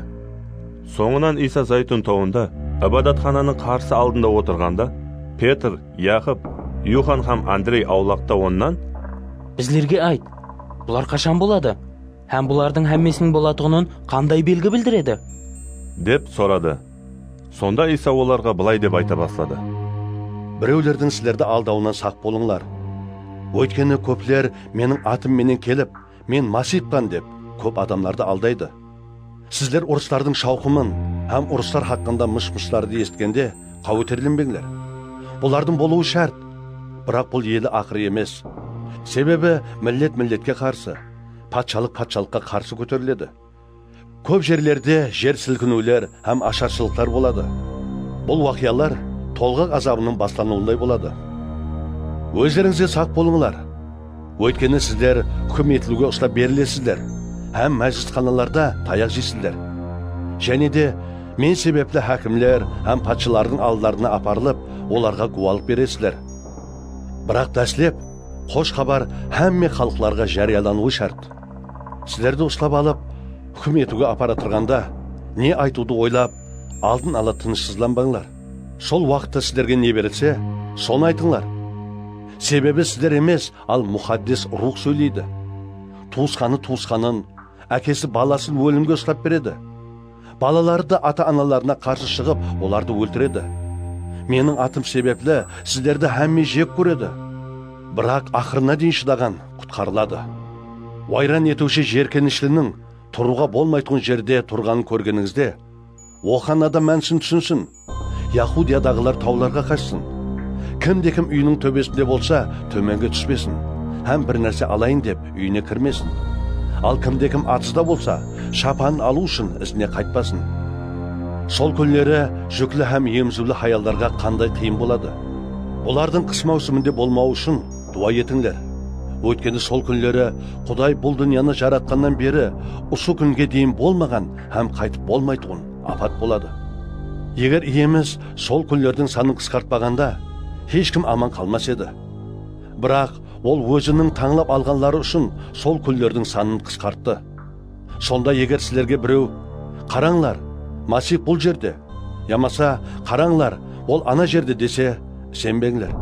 Себебі жалған масихлар һәм жалған пайғамбарлар пайда болып, егер мүмкін болса, таңлап алынғанларды алдау үшін караматты белгілер һәм таң қаларлық істерді көрсетеді. Сондықтан сақ болыңлар.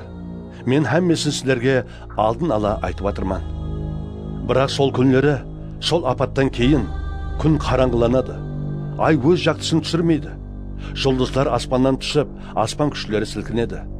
Сонда адамлар адам ұлының ұлы құдірет һәм салтанат менен бұлттарда киятырған көреді. Ол өз періштелерін жіберіп, дүнияның төр тарапынан жердің шетінен бастап, аспанның шетіне дейін өзінің таңлап алғанларын жинап алады. Әншір ағашы мысалға алыңлар. Оның шақалары жұмсарып, жапырақ шығара бастағанда, жаздың жақын екенін білесіздер. Сол сияқлы осы уақиялардың орынланып атырған көрсеңдер, адам ұлының жақынлап, есік алдында тұрғанын біліңдер. Сілерге шынын айтып тұрман. Бұл әулет жоқ болып кетпестен бұрын, бұлардың һәммесі болады. Аспан һәм жер жойылады, бірақ менің сөздерім ешқашан жойылмайды. Сол күнді, ямаса сол саатты ешкім де білмейді. Аспандағы періштелер де, ұлдың өзі де, тек қана әкем біледі. Абайлаңлар, һәм сергек болыңлар. Өйткені сол уақыттың қашан келетуінің білмейсіздер. Бұл бір адамның саяхатқа кетіп баратырып, үйіндегі қызметшілеріне басқаруға билік бергені, һәм әр біріне іс тапсырып, дәрваза қарауылына сергек болуды бұйырғаны сияқлы. Солай етіп, сіздер де сергек болыңлар. Себебі үй иесінің кеште ме, ярым ақшамда ма, қора шақырғанда ма, ерте азанда ма, қашан келетуін білмейсіздер. Ол күтілмегенде келіп, сіздердің ұйықтап атырғаныңызды көрмесін. Сіздерге айтатулымды һәммеге айтаман. Сергек болыңлар. Марк жазған хош хабар 14 бап. Құтқарылу һәм аштықсыз нан байрамына 2 күн қалған еді.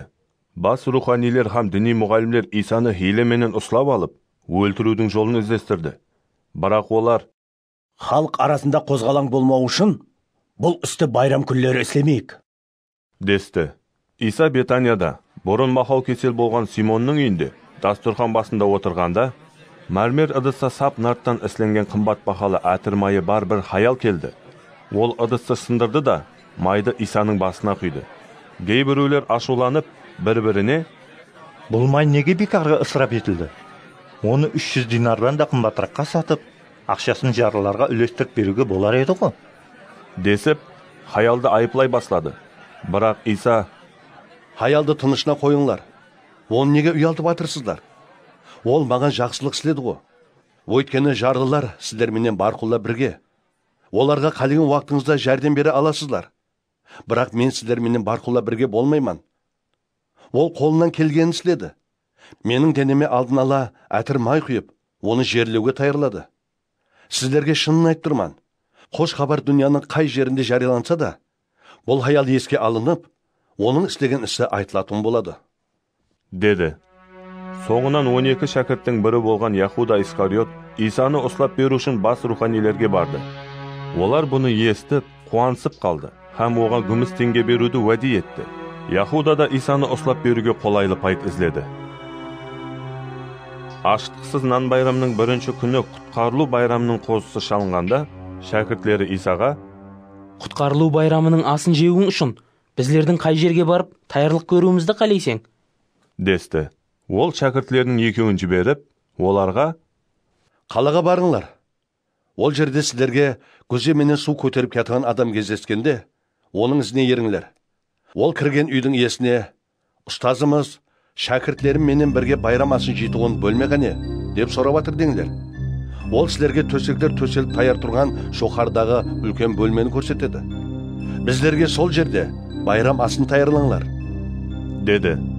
Шәкіртлері шығып, қалаға келді, һәм Исаның айтқанларын тауып, байрам асын таярлады. Кеш болғанда, Иса 12 шәкіртіменен бірге келді. Олар ауқатланып отырғанда, Иса сіздерге шынын айттырман. Мені ауқатланып отырған араңыздағы біріңіз маған сатқынлық істейді, деді. Олар қапа болып, бірінен соң бірі оннан мен емеспен ғой, деп сорай бастады.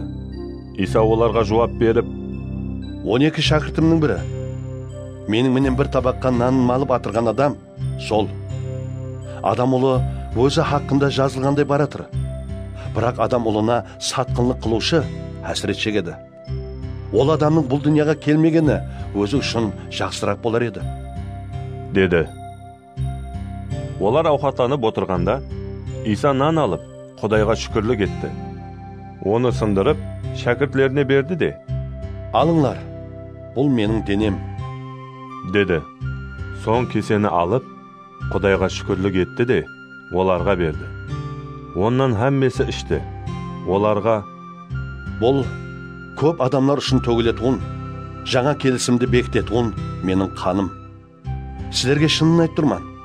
Құдай патшалығында жаңасын ішетуін күніме дейін, 100 ішімлігінен қайтып ішпеймен, деді. Соңынан олар Құдайды жырлайтуын қосық айтып, Зайтун тауына кетті.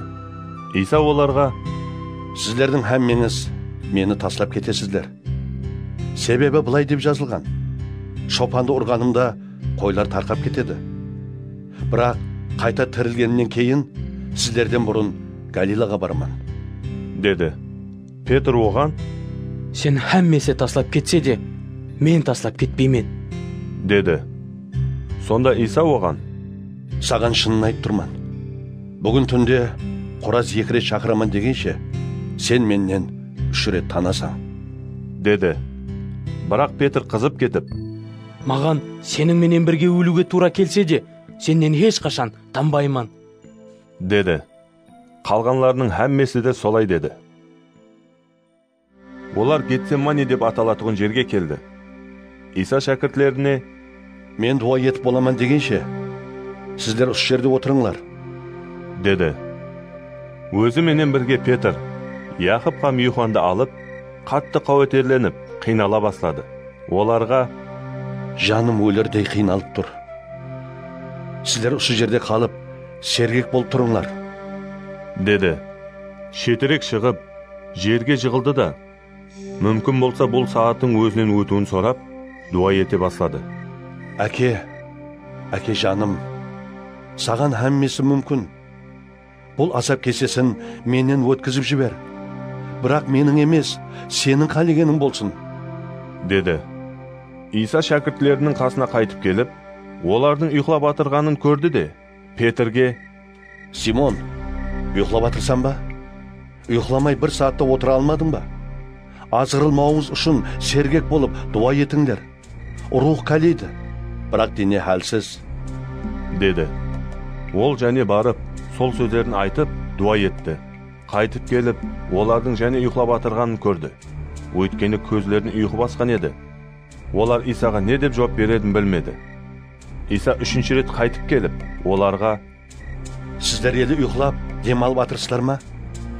Болды, уақыт келді. Адам ұлы күнәкарлардың қолына ұстап беріледі. Тұрыңлар, кеттік. Қараңлар, маған сатқынлық қылушы жақынлады, деді. Тап сол уақытта Иса елі сөйлеп тұрғанда 12 шәкіртінің бірі Яхуда келді.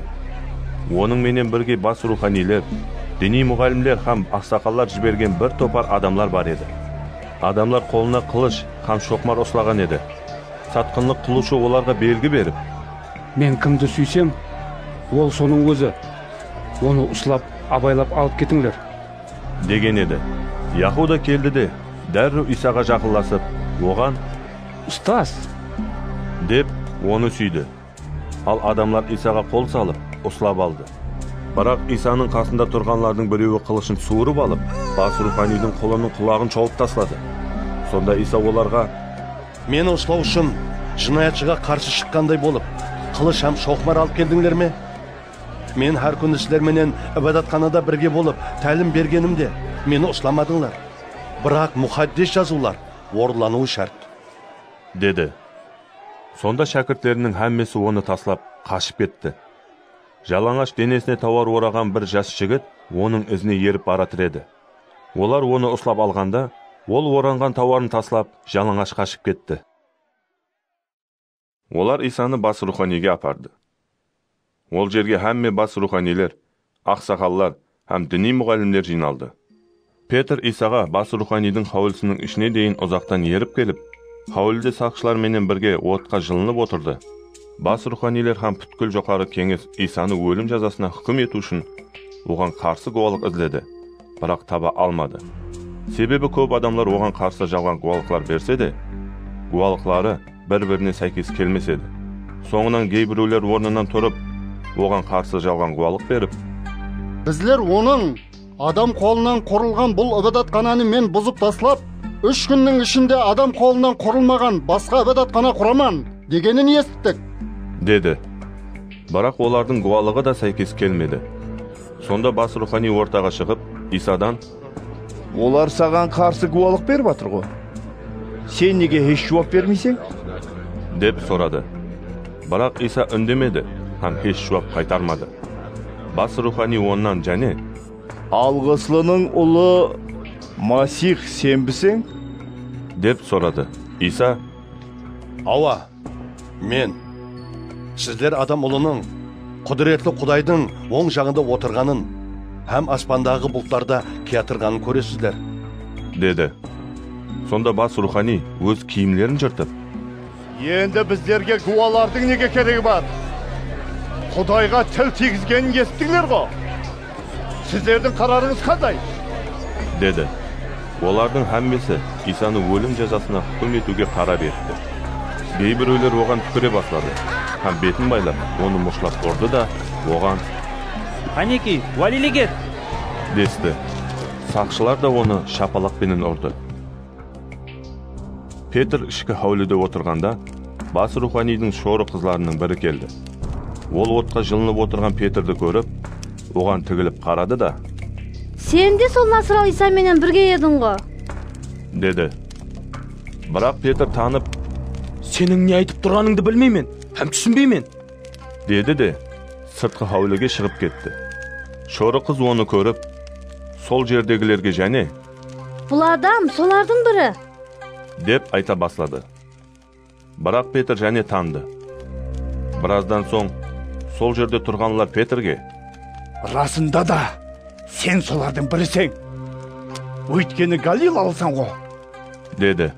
Ol, Sizler aytib turgan bu adamды men tanımayman, deb antishib, o'zini o'zi qarg'ay boshladi. Sol vaqtda Qo'raz ikkinchi ret chaqirdi. Petr İsa'ning o'zini, Qo'raz 2 ret chaqiraman degenше, sen menden 3 ret tanasan, degan so'zi esine tushib, jilab jiberdi. Mark yazgan xo'sh xabar 15-bab. Tang atudan bas ruhaniylar, aqsaqallar, diniy muallimlar ham butkul jo'qorg'i kenges maslahatles oldi da, İsa'ni baylab, Rimni hakim Pilatga aparib topshirdi. Pilat ondan, Sen Yahudilerдің patşasımsan? deb so'radi. İsa o'g'an, sol ekenimdi o'zing aytding, deb javob berdi. Bas ruhaniylar onu ko'p narsalarda aybladi. Pilat jana İsa'dan so'rab, Sen hech javob bermaysan be? Qara, olar sаған qanchama ayıp tağıb atır, dedi. Biroq İsa hech javob bermaganlikdan Pilat hayron qoldi. Har qutqaruluv bayramında Pilat xalq so'ragan bir tutqunda bosatib beradigan edi. Sol vaqtda qamoqda qo'zg'alan vaqtida o'zining sheriklari bilan adam o'ltirgan Baraba degan bir adam bor edi. Xalq Pilatga kelib, adetdagidek islaydigan ishni ular uchun islab, bir tutqunda bosatib beruvini so'ray boshladi. Pilat ulardan, Yahudilerдің patşaсын bosatib beruvimni qalaysizlarmi? deb so'radi. Sebebi ol bas ruhaniylarning İsa'ni o'zini kunchilik bilan uslab berganini biladigan edi. Biroq bas ruhaniylar xalqni o'gitlab, İsa'ning o'rnina Barabani bosatib beruvni talab ettirdi.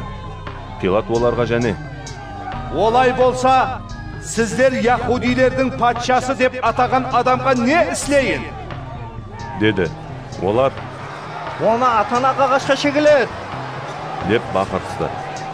Pilat ulardan, Ol qanday jamanlıq isledi ahırı? deb so'radi. Biroq ular qattiroq baqirib, ona atana qaqashqa chegilar, dedi. Sonda Pilat xalqni qanoatlantiruv uchun Barabani bosatib berdi. Ал Исаны камчылаткандан соң атанак агачка шегелөөдү тапсырды.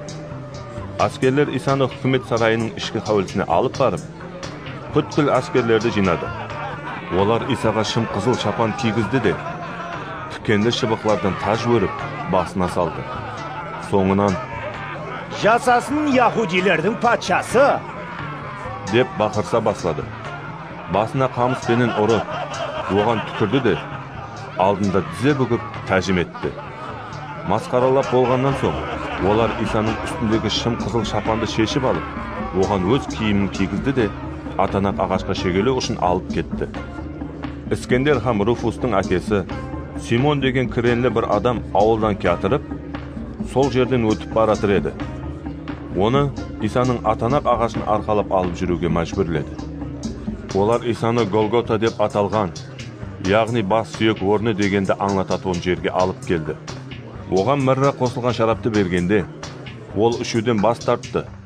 Исаны атанак ағашқа шегелеп болғаннан соң, кім не алар екен деп шек тасласып, өзара оның киімлерін бөлісті.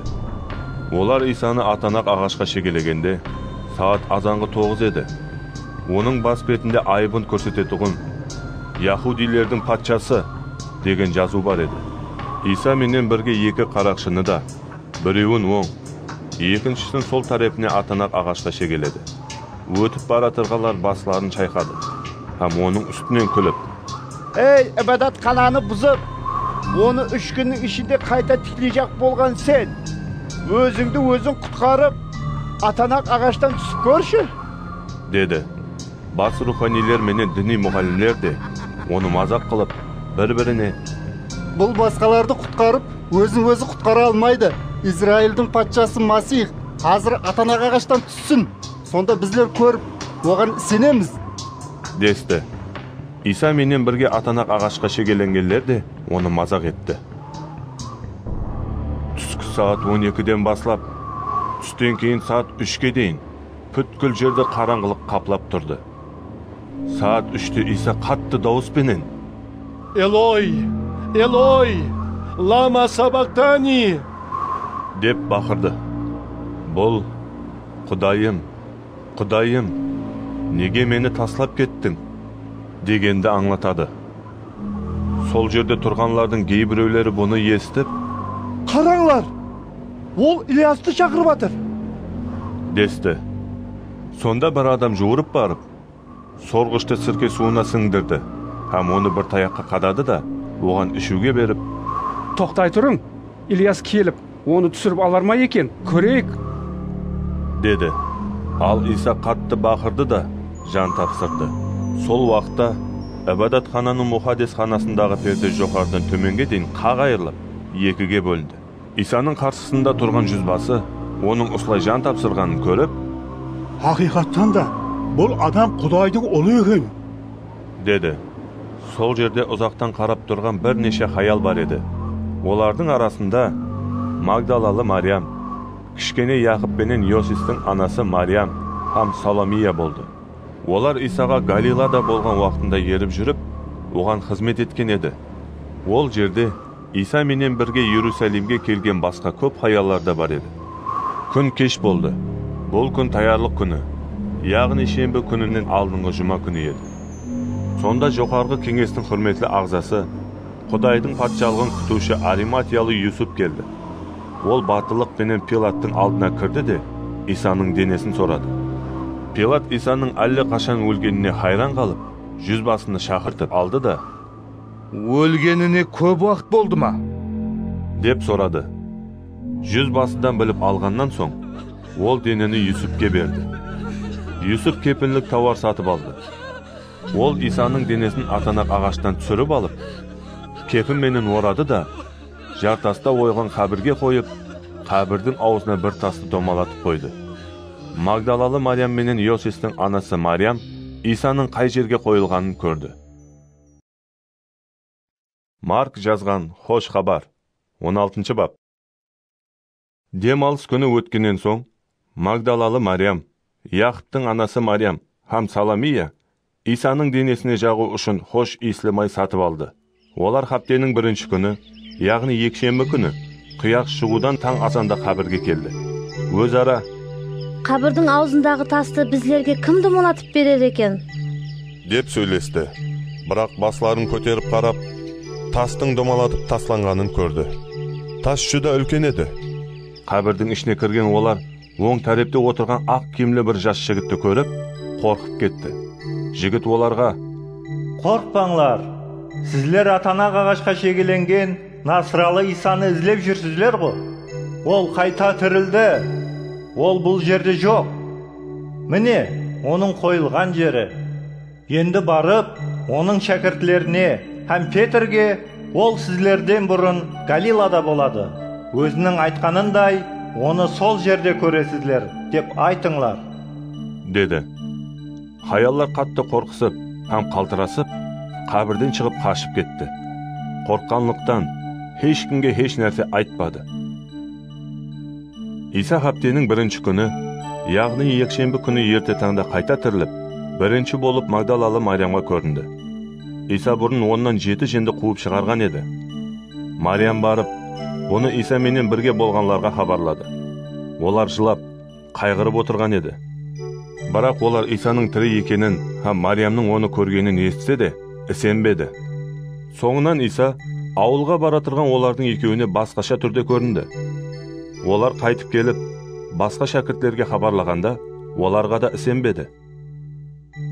Соңынан Иса ауқатланып отырған 11 шәкіртіне көрініп, оларды сенбеушілікте һәм қайсарлықта айыплады. Өйткені олар оның тірілгенін көргенлерге сенбеген еді. Иса оларға былай деді: Бүткіл дүния бойлап жүріңлер, һәм барлық адамларға қош хабарды жариялаңлар. Кімде-кім сеніп шомылдырылса, құтқарылады. Ал кімде-кім сенбесе, үкім етіледі. Сенгендер менен мынандай караматлы белгілер бірге болады. Менің атым менен жіндерді қуып шығарып, жаңа тілдерді сөйлейді. Қоллары менен жыланларды ұстап алса да, һәм улы зат ішсе де, оларға зиян келмейді. Аурулардың үстілеріне қолларын қойғанда, олар шипа табады. Иеміз Иса оларға осыларды айтып болғаннан соң, аспанға алынды, һәм Құдайдың оң тарапына отырды. Ал шәкіртлері барып, һәмме жерде хош хабарды жариялап жүрді. Иеміз олар менен бірге іслеп, өз сөзін караматлы белгілер арқалы тастиқлайтұғын еді.